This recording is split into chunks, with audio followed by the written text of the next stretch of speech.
Dan Stevens stars as Otto in Amazon's sci-fi anthology series Solos, and I'm Riley Chow. Now, your episode is a little different than the rest of them in that you actually have a partner. It's not a solo. But I want to shatter the illusion if there is one. Were you actually filming with Morgan Freeman, or was that a CGI thing? We were actually physically present with each other. Yeah, no, it was it was very nice to share a space with him, especially during a pandemic where everyone in the crew is behind a mask and a visor and several feet away, and then there's Morgan Freeman maskless right in front of you. Yeah, I wondered if it was one of those, Oprah or Good Wife things. What was the filming setup? Because your episode takes place on a beach. It does. I mean, we shot in a studio, a very large studio, and they very kindly put screens in front of us with a sort of the horizon and the sea, to sort of give us the impression of what we would have been looking at had we actually been on a beach. But yeah, it was all shot, in very a very controlled environment. And what did you learn from working with Morgan Freeman? Oh my goodness! I mean, he's an incredible man to watch work. Really, I mean, his thought processes, coming through his face. It was a really majestic thing to study. A very nice man, just very easy to be around, very easygoing, and he likes to sing. And in between takes, he would just croon for me. It was incredible. Now, this show kind of, I think, came out of nowhere for us. We don't really know a lot about how it came together. I'm wondering, with all these episodes being so distinct, were you always going to be part of this episode, or did they give you scripts for other ones and you kind of had to choose, or what was the process there? Yeah, I actually didn't see too many of the other episodes, but I was a part of one other episode, and I'm the voice of the onboard computer for Helen Mirren's episode, which I And shot Kim? first. Yeah. Yeah, so yeah, so I sort of I got a privileged look, I guess, at someone else's episode to see the tone, I suppose, and really the quality of the writing. I mean, I was so struck just by doing that Peg episode alone, just the deep dive introspection that these episodes were really affording, and the sort of the theatrical nature of them, really. um and yeah, it really, it's very much a project that's sprung out of the pandemic, and the limitations on filming, but also thematically. I think, a lot of the questions that many people have been staring down, during lockdown and quarantine. A lot of those questions kind of, you know, David clearly followed each one down the rabbit hole, and birthed an episode from each one of those questions. Really, it's quite fascinating. I guess your episode is the one that kind of has the most potential spoilers that could come up. But can you kind of talk about, what your character is going through?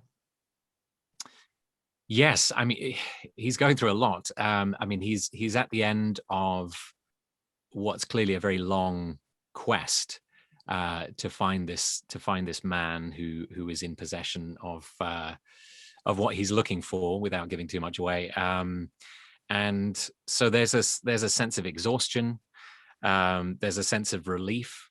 There's a sense of anger. I think that, he's found the culprit. And there's also a fascination, I think. Again, without going into too many details, Morgan's character Stuart is in possession of something that he desperately wants, that he's missed his whole life, and is trying to reconnect with. And I think there's a very interesting conflict between the resentment of this man who's taken this from him, and also a real fascination, almost an affection for somebody who is in possession of it. And that conflict was really interesting to play with. I'm not sure how much it matters to your performance, but were you aware of how important your episode is within the context of the series as a whole? Not really. No, I mean, I took it, very much on its own merit. I personally was aware of how important it was to be working with Morgan Freeman in an episode. But that was enough for me. I didn't need to pile on any other added pressure that, we were the sort of finale or anything. But clearly from Morgan's performance, there was something something very special happening, and very emotional as well. And it was emotional for me, and for the character to be going through that particular journey. And yeah, I've yet to see all of the episodes put together, but you know, the shape of the whole season looks very, very interesting, very beautiful. How do you choose a voice for your characters?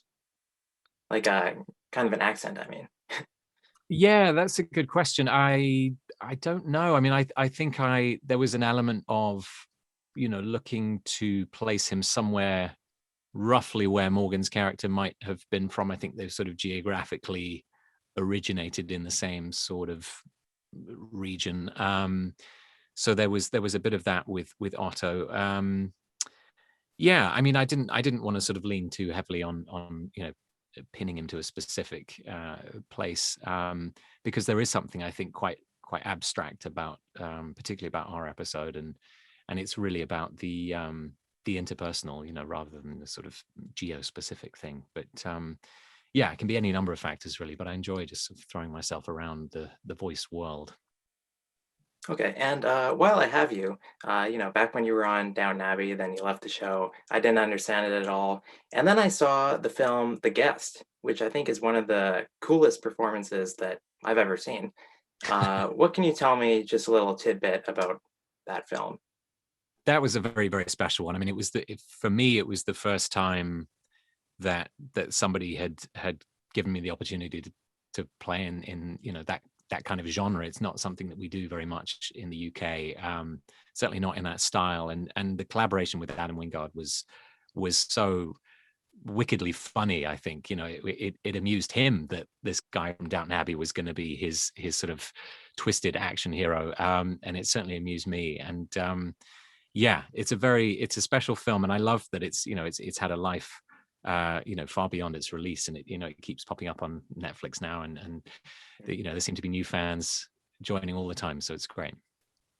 All right. Well, Dan, thanks very much for chatting with Gold Derby. Thank you very much.